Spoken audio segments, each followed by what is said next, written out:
Greetings everyone, Shobhit Singh this side. और आज मेरे पास एक फिजिक्स इलेक्ट्रिसिटी का क्वेश्चन है। एक्चुअली में ये क्वेश्चन तो बहुत ही ज़्यादा बेसिक है, बहुत ही ज़्यादा हार्ड नहीं है, बट स्टिल ये क्वेश्चन टेस्ट करता है कि एक स्टूडेंट को बेसिक नॉलेज कितनी है। कई बार स्टूडेंट्स क्या करते हैं, वो अच्छे अच्छे लेवल के प्रॉब्लम सॉल्व करते हैं, उन्हें सारी चीज़ें आ जाती हैं, बट स्टिल उनके बेसिक्स बहुत स्ट्रांग नहीं होते। कई बार कुछ ऐसे बेसिक क्वेश्चंस होते हैं जिसमें वो फंस जाते हैं। तो आज ऐसा ही हमारे पास एक बेसिक सा क्वेश्चन है। सो अब हम ज़्यादा टाइम नहीं वेस्ट करते हैं और लेट्स बिगिन दिस। सबसे पहले हम क्वेश्चन को रीड करेंगे और उससे अपना मैक्सिमम आउटपुट निकालेंगे, जैसा मैं हमेशा कहता हूँ। तो क्वेश्चन हमसे कह रहा है कि 3 resistors in a circuit are attached as shown here, so here's the figure. हम इस फिगर को ये देख करके समझ पा रहे हैं कि 3 रेजिस्टर्स हैं, एक ये और एक ये। यहाँ पर नेमिंग कर दी गई है EFG।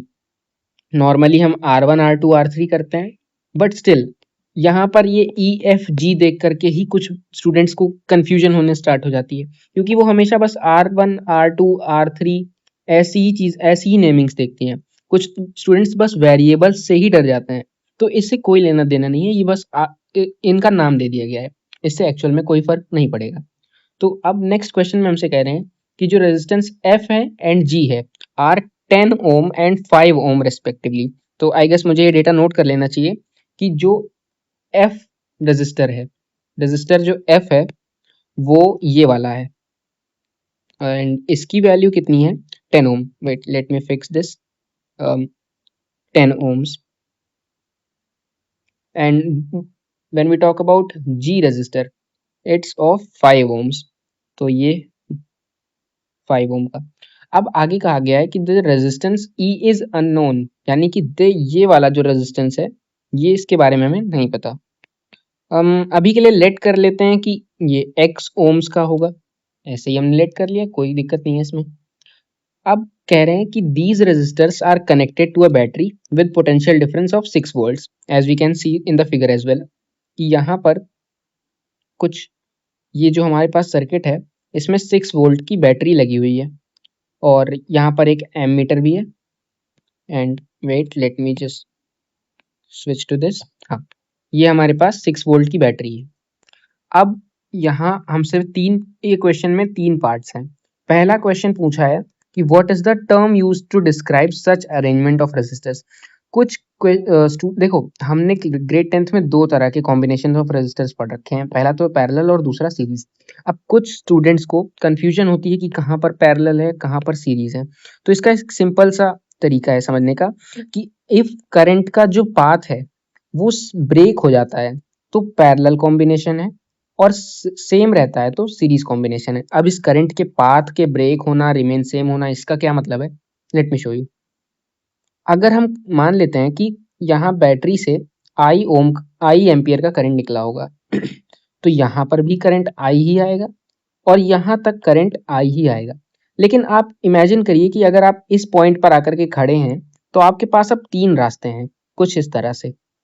तो आप या इनमें आप क्या करेंगे, इन तीनों में से किसी एक रास्ते पर जाएंगे। But at the same time अगर यहाँ पर करंट है तो करंट एक साथ इन तीनों रास्तों में जाता है कुछ कुछ वैल्यूज पर। मतलब मैं ये कह रहा हूँ, अगर यहाँ पर आई करंट आया है तो यहाँ पर कुछ I1 करंट जा सकता है, यहाँ कुछ करंट I2 जा सकता है और यहाँ कुछ करंट I3 जा सकता है। अगर यहाँ पर हमें वेरिएबल्स में समझने में दिक्कत होती है तो लेट सपोज, मैं ये सिर्फ डेटा एग्जांपल के लिए ले रहा हूँ कि मान लेते हैं यहाँ पर 4 एम्पियर्स का करंट आया और उसके बाद यहाँ पर 2 ओम, यहाँ पर 1 एम्पियर डिवाइड हुआ और यहाँ चला गया इस रास्ते में। फिर कुछ यहाँ पर चला गया बचा हुआ, और बचा हुआ यहाँ पर। यानी कि यहाँ पर अगर I1 करंट जा रहा है, यहाँ पर I2 करंट जा रहा है और यहाँ पर I3 करंट जा रहा है, तो I1 plus I2 plus I3 is equal to I net, where I net is what, total current in circuit, जो कि बैटरी से ड्रॉ किया गया था ओरिजिनली। तो अगर करंट का पाथ यहाँ पर ब्रेक हो जा रहा है, हम ये देख पा रहे हैं कि करंट को डिवाइड होना पड़ रहा है अलग अलग पाथ में, तो इस केस में जो कॉम्बिनेशन होता है वो होता है पैरेलल कॉम्बिनेशन। और हम क्लियरली देख पा रहे हैं कि यहाँ पर जब हम करंट को अब यहाँ पर करंट जब आएगा तो 3 हिस्सों में डिवाइड हो जाएगा। इसका मतलब करंट का पाथ ब्रेक हुआ, तो ये कैसा कॉम्बिनेशन हुआ, पैरेलल कॉम्बिनेशन। और फर्स्ट क्वेश्चन में हमसे यही पूछा है कि कौन सा वो टर्म है जो ऐसे कॉम्बिनेशन को डिस्क्राइब करता है। तो फर्स्ट का हमारा यही आंसर है, टाइप ऑफ अरेंजमेंट का पैरेलल कॉम्बिनेशन। और इसको आइडेंटिफाई कैसे करना है मैंने आपको बता दिया। तो बस आपको यही सिंपल रूल फॉलो करना है कि करंट जहां पर डिवाइड हो रहा है, यानी कि करंट का पाथ जहां ब्रेक हो रहा है वो पैरेलल कॉम्बिनेशन, और जहां पर भी सेम रह रहा है वो सीरीज कॉम्बिनेशन। अब आते हैं अपने नेक्स्ट पार्ट पे। बी पार्ट हमसे ये कह रहा है कि what is the resistance of E if 0.3 ampere का करंट वहां से फ्लो करता है। यानी कि हमसे ये कह दिया गया कि ये जो ई रेजिस्टर है इस ब्रांच में 0.3 एम्पियर का करंट आ रहा है, 0.3 एम्पियर का। तो इसकी रेजिस्टेंस क्या होगी। अब यहाँ पर हम देखते हैं इसका सॉल्यूशन। सिंपल है, मैं आपको पहले करके ही दिखा देता हूँ ताकि आप कंफ्यूज ना हो। सो होगा क्या यहाँ पर, वेट, हाँ, तो ये हमने बैटरी से आउट इनपुट जो दिया है वो है 6 वोल्ट्स का, राइट। और हमें एक बात पता है कि जो पैरेलल कॉम्बिनेशन है उसमें वोल्टेज सेम होता है, यानी कि वोल्टेज कांस्टेंट होता है। तो यहाँ पर भी वोल्टेज 6 वोल्ट होगा, यहाँ पर भी वोल्टेज 6 वोल्ट होगा, और यहाँ पर भी वोल्टेज 6 वोल्ट होगा। तो हम यहाँ पर रेजिस्टेंस तो नहीं जानते जो कि हमने एक्स मान रखा है। करंट हमें यहाँ पता चल चुका है। तो अगर मैं यहाँ पर करंट मान लेता हूँ कि आई कुछ I1 करंट मान लेता हूँ अगर, तो I1 हमें गिवन है कि 0.3 एम्पियर का है। कितना है, 0.3 एम्पियर। यहाँ पर हमें गिवन है कि 0.3 एम्पियर का करंट यहाँ से फ्लो कर रहा है, किस ब्रांच से, जहाँ पर E कनेक्टेड है, ठीक है। तो अब हम यहाँ पर सिंपल सा V equals to I R, ये ओम्स लॉ का फॉर्मूला ये हम लगा सकते हैं। आई होप ये आपको पता होगा ओम्स लॉ का। एंड अगर आप लोगों को कोई कॉन्सेप्ट रिलेटेड वीडियोस चाहिए तो let me know in the comments, मैं उस पर भी बना दूंगा। तो अभी के लिए मैं ये मान करके चल रहा हूँ कि आपको V equals to I R ये फॉर्मूला ओम्स लॉ का पता है। सो हम कर क्या सकते हैं, यहाँ पर हमें वोल्टेज पता है कि यहाँ पर 6 वोल्ट ही होगा क्योंकि ये पैरेलल में है तो हर जगह वोल्टेज सेम। तो V equals to I R में हमें V की वैल्यू पता चल गई, I की वैल्यू पता चल गई, और रेजिस्टेंस अननोन है जो हम निकाल सकते हैं। यहाँ देखते हैं इसका सोल्यूशन। तो आर ई निकालना था हमें गिवन है कि वोल्टेज 6 वोल्ट है और करंट 0.3 एम्पियर है, और आर ई हमें फाइंड करना है। So by ohm's law we can say that V equals to I R, और यहाँ से आर की वैल्यू V बाय आई हो जाएगी। अब हम वैल्यूज को पुट करेंगे। V is 6 volt and current is 0.3 ampere. अब यहाँ कुछ बच्चों को डेसिमल्स में डिवाइड करने में प्रॉब्लम आता है, तो इसको हम कुछ इस तरह से देख सकते हैं कि 6 by 0.3 can be written as 6 upon 1 whole upon 3 upon 10। I guess यहाँ पर कोई भी कंफ्यूजन नहीं होगा क्योंकि हम यहाँ पर एक डिजिट के पास डेसिमल प्लेस है तो अपॉन में 10 आ गया। अब हमें ये आउटर इनर मल्टीप्लाई वाला चीज कर देना है। अब ये कैसे होता है मैं इसका लॉजिक समझा देता हूँ। अगर आपको ये आउटर इनर मल्टीप्लाई नहीं समझ में आता तो हम सिंपली इसको ऐसे समझ सकते हैं कि ये क्या लिखा हुआ है, 6 डिवाइडेड बाय, या तो फिर अगर आपको ऐसे भी समझने में प्रॉब्लम होता है तो ये 6/1 डिवाइडेड बाय 3/10 लिखा हुआ है, राइट। तो अब मैं इसको ऐसे लिख सकता हूँ कि 6 divided by 3/10 and this can be written as 6 multiplied by 10/3। अब ये एक मैथमेटिकल रूल है, हमें पता होना चाहिए कि जब भी हम इस डिवाइड को मल्टीप्लाई में चेंज करते हैं तो इनमें से कोई भी एक फ्रैक्शन रेसिप्रोकल हो जाता है। तो हमने इसको रेसिप्रोकल कर लिया एंड 3 1 जा 3 एंड 3 2 जा 6। तो यहाँ से ये मल्टीप्लाई होकर विल गिव 20। दिस मीन्स कि रेजिस्टेंस जो है वो है 20 ओम्स की। तो आर ई हमें पता चल गया जो कि है 20 ओम, जो कि हमारा आंसर यहाँ पर लिस्टेड है ऑलरेडी। आई होप कि आपको ये सॉल्यूशन भी समझ में आया होगा। अब हम देखते हैं अपना third part, what is the current, total current flowing through the circuit. अब यहाँ पर ही क्वेश्चन में हमसे बोल दिया कि total current flowing through the circuit, but इसी क्वेश्चन को पूछने का एक और तरीका था कि यहाँ पर हमसे बोल देता कि इस एमीटर, ये जो एमीटर कनेक्टेड है इसकी रीडिंग बता दीजिए, इसकी रीडिंग क्या होगी। ये यहाँ पर अगर जिसने भी ये क्वेश्चन फ्रेम किया है आई वुड से कि एक बेटर चीज करी जा सकती थी अगर यहाँ पर हम ये लिख देते कि what is the reading of this ammeter sorry. तो अब हम ये समझते हैं कि मैं ऐसा कह क्यों रहा हूँ। ये जो एमीटर है यहाँ पर लगा हुआ है और ये एमीटर से जो करंट पास होगा वो करंट यहाँ से निकलेगा, यहाँ आएगा और इस एमीटर से पास करेगा।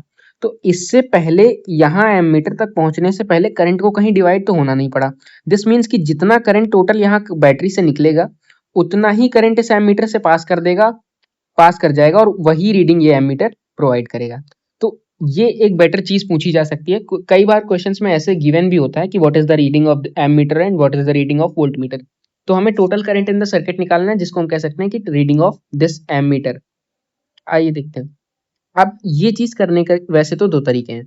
पहला ये कि हमें यहाँ पर ई की वैल्यू पता चल गई है अब, जो कि कितनी है 20 ओम्स। तो मैं अब यहाँ पे लिस्ट कर लेता हूँ ताकि हमारे पास प्रॉपरली डेटा सारा मेंशन्ड हो। तो अब ये चीज करने के दो तरीके हैं। या तो मैं यहाँ पर टोटल रेजिस्टेंस निकाल लूँ, उसके बाद उस V equals to I R में टोटल वोल्टेज और टोटल रेजिस्टेंस की वैल्यू पुट करके टोटल करंट निकाल लूँ।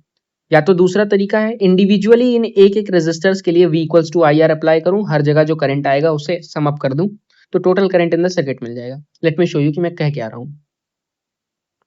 तो यहाँ पर हमारा सर्किट कुछ इस तरह से दिख रहा था। Let me draw that. यहाँ पर कुछ रेजिस्टेंस थी, उसके बाद यहाँ पर कुछ रेजिस्टेंस थी, वेट, उसके बाद यहाँ पर कुछ रेजिस्टेंस थी, और this whole is connected to 6 volt, और यहाँ पर था हमारा एमीटर। तो दिस इज 20 ओम, यहाँ पर 0.3 एम्पियर का करंट आ रहा है, एंड यहाँ पर आई गेस 10 ओम्स था, यहाँ पर 5 ओम्स था। Let me match the data. Yes, 20, 10 and 5। So this is correct. अब यहाँ पर हम क्या कर सकते हैं कि इसका इक्विवेलेंट रेजिस्टेंस निकाल लें, यानी कि इस में पूरे सर्किट में कितना टोटल रेजिस्टेंस है ये कैलकुलेट कर लें। उसके बाद टोटल वोल्टेज को टोटल वोल्टेज और टोटल रेजिस्टेंस की वैल्यू को V equals to I R फॉर्मूले में पुट करके निकाल लें। टोटल करंट निकाला जा सकता है। एक तो ये तरीका है। दूसरा तरीका मैं ये कह रहा हूँ कि मैं इंडिविजुअली इस रेजिस्टर के लिए, इस रेजिस्टर के लिए, इस रेजिस्टर के लिए V equals to I R लगा दूं, क्योंकि वोल्टेज तो हर जगह सेम ही है। तो मैं आपको भी करके दिखाता हूँ। पहले तो हमारे पास फर्स्ट मेथड तो यही है कि यहाँ पर टोटल करंट हमें फाइंड करना है, और एक जगह पर हमें सारे रेजिस्टेंसेस पता हैं। तो पैरेलल कॉम्बिनेशन में जो टोटल रेजिस्टेंस होता है वो होता है 1/R1 plus 1/R2 plus 1/R3। तो यहाँ पर मैंने वैल्यूज पुट कर देता हूँ 1/20 प्लस 1/10 प्लस 1/5। अब यहाँ पर एलसीएम आएगा 20 का, तो हमें डिनोमिनेटर्स को सेम करके 20 ही लाना है। एंड आफ्टर सॉल्विंग हमको मिलेगा 7/20, एंड ये 1/R नेट की वैल्यू है। यहाँ पर काफी सारे स्टूडेंट्स गलती कर देते हैं कि इस फ्रैक्शन को रेसिप्रोकल करना भूल जाते हैं। ये 1/R नेट की वैल्यू होती है, तो R नेट की वैल्यू जो होगी वो इसकी रेसिप्रोकल होगी। तो R नेट हमें मिलेगा 20/7 ओम। तो यहाँ पर हमें टोटल रेजिस्टेंस मिल गया है सर्किट में, R नेट। इसी को कहीं कहीं पर R इक्विवेलेंट भी बोल देते हैं या फिर R total. This is total resistance present in the circuit. अब हमें टोटल रेजिस्टेंस पता चल गई है, तो फॉर्मूले में हम टोटल रेजिस्टेंस पुट करेंगे, टोटल वोल्टेज पुट करेंगे, और टोटल करंट निकल करके आएगा, यानी कि R net V net divided by R net is equals to I a net. ये कहाँ से आया? V equals to I R से। तो I is equal to V by R, यही लिखा हुआ है यहाँ पर। ठीक है, तो वोल्टेज हमें पता है 6 वोल्ट है टोटल, और आर नेट है, आर नेट यानी कि total resistance, this is total resistance that is 20/7। अब आफ्टर सॉल्व हम इसे फिर से उसी तरह सॉल्व कर सकते हैं, दैट इज 6 डिवाइडेड बाय 20/7, ये हो जाएगा 6 multiplied bye 7/20। This is 6 into 7/20, that is 42/20। After solving this हमें मिलेगा 21/10, दैट इज 2.1 एम्पियर, और यही हमारा आंसर है। तो हमें total current in the circuit मिल गया। अब मैं आपको इसकी दूसरी अप्रोच भी बताता हूँ, क्योंकि हमें पता होना चाहिए कि एक दूसरी अप्रोच भी क्या है। Let me show you. तो अगर मैं वही सर्किट दोबारा से बनाऊं,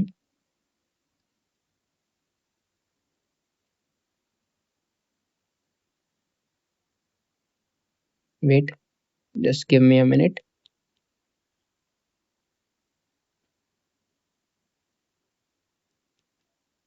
मैं यहाँ एमीटर नहीं लगा रहा हूँ अब। This is 20 ohms, 10 ohm, 5 ohm. यहाँ पर हमें करंट गिवन था 0.3 एम्पियर। ठीक है, अब हम ये सपोज कर लेते हैं कि यहाँ पर जो करंट है वो I1 है, यहाँ पर जो करंट है वो I2 है, और यहाँ से जो करंट यहाँ पे जो करंट है वो I3 है, या फिर मैं, तो हो सकता है आपको इसमें थोड़ा कन्फ्यूजन हो जाए, तो मैं दोबारा से वैल्यूज चेंज कर लेता हूँ। Just give me a second. हम सपोज करते हैं कि ये I1, यहाँ पर करंट I2 और यहाँ पर करंट I3, और यहाँ करंट जो आया है वो I नेट है, या दिस मीन्स टोटल करंट। यहाँ से I नेट करंट ड्रॉ किया गया है और यहाँ पर करंट डिवाइड हुआ, ठीक, राइट, उतना ही करंट यहाँ आया। अब हम इंडिविजुअली इन सभी रेजिस्टेंसेस, इसको R1 या तो फिर जो क्वेश्चन में गिवन है वही रखते हैं, E F and G, E F G. Let me check अगर ये डेटा सही से मैच हो रहा है या नहीं। ई एफ एंड जी, ठीक है, परफेक्ट। अब हमें वोल्टेज पता है, total voltage that is 6 volt. अब हम एक एक रेजिस्टर के लिए पर्टिकुलरली यहाँ पर ओम्स लॉ को अप्लाई करके देखेंगे। सो फॉर ई, अब ई में तो हमें करने की जरूरत ही नहीं है क्योंकि यहाँ पर ऑलरेडी हमें करंट I1 पता है, दैट इज 0.3 एम्पियर्स। फॉर, अब हम अदर सर्किट्स के लिए करके देखते हैं। फॉर एफ, हमें पता है कि V equals to I R होता है, सो यहाँ पर V equals to I2 into R2 हो जाएगा, यानी कि RF। अब वोल्टेज यहाँ पर 6 है, I2 हो जाएगा, I2 हमें फाइंड करना है, multiplied by resistance that is 10, तो I2 हो जाएगा 6/10, दैट इज 0.6 एम्पियर, राइट। अब for G, V equals to I R, so V equals to I3 into R G, तो I3 हो जाएगा V अपॉन आर जी। अब हर जगह हम V इसलिए सेम ले रहे हैं क्योंकि ये तीनों पैरेलल में कनेक्टेड हैं, तो हर जगह पे वोल्टेज जो है वो सेम होगा, ये बेसिक कंसेप्ट आपको पता होना चाहिए। तो I3 हो जाएगा 6 divided by R G is 5, so I3 will be equal to 1.2 ampere, right, this will be equal to 1.2 ampere. अब हमें तीनों ब्रांचेस में पता है करंट कितना है, और ये टोटल करंट, अब इन सब का सम टोटल करंट ही तो होगा, कि बैटरी से जितना करंट ड्रॉ हुआ था वही करंट डिवाइड होकर के हर ब्रांच में जा रहा था। तो टोटल करंट हर ब्रांच में जितना करंट हर ब्रांच में है, अगर हम उसे सबको सम कर दें तो हमें टोटल करंट मिल जाएगा। सो अगर मैं इसको सम करूं, that what I am saying is I1 plus I2 plus I3 equals to I net, और आई टोटल या I equivalent slash I equivalent या फिर आई टोटल, एक ही चीज है। अब यहाँ पर हम सारी वैल्यूज लिख लेते हैं। I1 is 0.3, I2 is 0.6 plus I2 is 0.6 and I3 is 1.2। अब इन सब को सम करने के बाद हमें अगेन वही 2.1 एम्पियर्स मिलेगा, जो कि हमें पहले मिल रहा था यहाँ पर। दिस मीन्स कि हमारा आंसर अभी भी राइट आया है। तो आप दोनों तरह से कर सकते हो जैसे आपको सूटेबल हो, बट मैं चाहता हूँ कि आपको दोनों अप्रोच पता हो, कि जहाँ पर भी आपको जैसा सूटेबल लगे आप वो अप्रोच कर पाओ, उस तरह से क्वेश्चन को अप्रोच कर पाओ, और वो आप वो मेथड अप्लाई कर पाओ। आई होप कि ये वीडियो आपके लिए थोड़ी सी भी हेल्पफुल रही होगी एंड आप कुछ ना कुछ सीख करके गए होंगे। I hope for the best. Thank you for listening to me.